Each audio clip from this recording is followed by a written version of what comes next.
is why you don't want to tell someone you're smart. So let's say we have a beginning part, right? We have a beginning. Let's say we're started learning something, and we're trying to get to the end, right? We're trying to learn something, and the path might look something like this. Let's say we try to solve something and it's very simple, so there's not too many twists and turns in our learning. We pretty much get to our goal pretty quickly. And at the end, right, at the very end, that's when you tend to tell someone, hey, you're smart, right? You usually celebrate like, wow, you're so smart. That's at the end. Notice that we didn't do anything in between, right, during the learning part.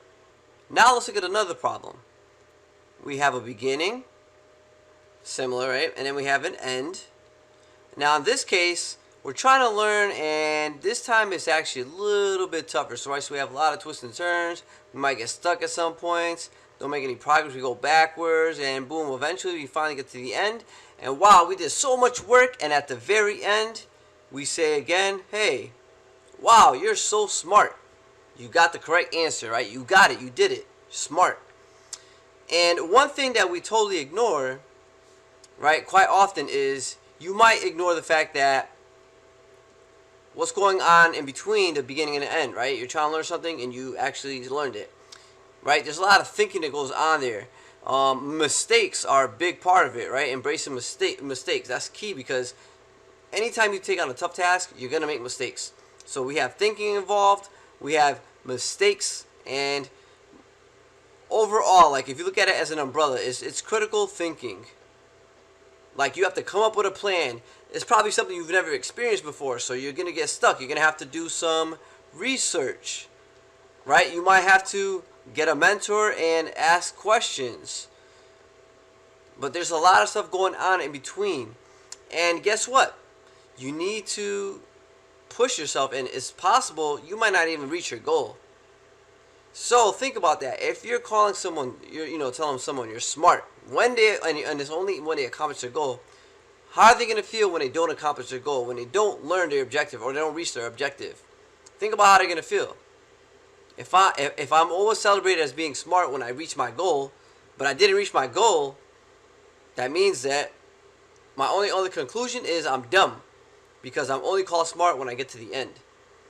That's why you have to understand that smart, even though I understand, you might be saying it because you want the other person to feel good, like, wow, you're so smart. You're trying to give them like a little, boost their ego, their confidence. But it actually becomes a little bit more harmful than you may expect. Like I said, by, celebrating the end, right? You usually tell someone they're smart at the very end. You pretty much disregard all the other stuff in between. We tend to overlook it. It takes away the focus of, like I said, the research, the thinking, asking questions, making mistakes, right? Pushing through, even though you're facing a wall, like you're not making progress, but you keep pushing through. We tend to overlook those things and focus on just reaching the goal, when in fact the most important part of the learning is the process, because that's something that with effort, right? You keep putting in the effort. You could always put in effort. Nothing's gonna stop you from effort except for yourself.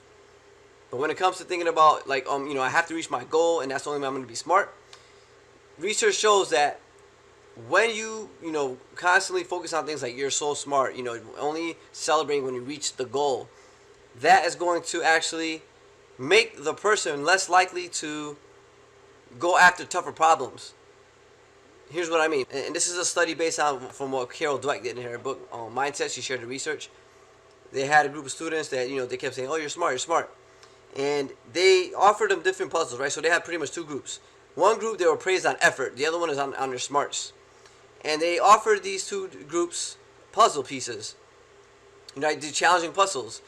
And the group that were constantly, told that they were smart, looked at those puzzles and said, they perceived them to be very challenging, and to protect the identity of looking smart, right? Because they were focused on appearing smart, because again, that's what was being told to them. They're smart when they got something correct. They avoided those problems. They're more likely to avoid them. Like, nah, I'm good. I don't want to do those problems, because again, if they look challenging, it's likely you won't be able to solve them, and if you can't solve them, your conclusion is going to be that you're stupid. And the other people that you were focusing on, so the other group of students that they focus on, putting in the effort, putting in the hard work, effort, right? Anything with the realm of effort. They actually took on those challenging puzzles because they weren't concerned with appearing smart or protecting the identity of being smart, or to looking smart to someone else. They just like the challenge. They just like to push themselves. And it's interesting because as a classroom teacher, I see this all the time. Students that are the hardest workers, I've never heard them refer to themselves as smart. Or they'll never tell themselves, I'm stupid. They just, work on the problems. That's it. But then I have other groups of students where they constantly refer to themselves as stupid. Or if they get an answer correct, they're smart. So they're actually training themselves to think that you have to get the right answer, and that's the only way you're going to be smart. And if you can't do that, you're stupid. So it's all about the mindset. The mindset is really important. So especially if you're a coach, a teacher, a mentor, a parent, you need to be careful with regard to the words you're using. Don't tell your kids you're smart. When you tell them you're smart, again, it's leading to more harm than help. And I understand you want them to feel good, but again, if you could, a couple things I want to point out, because I did this post before and I got a lot of feedback as to, oh, you don't, and here's a comment, for example. They said, I told them in the post, I said, don't tell your kids you're smart.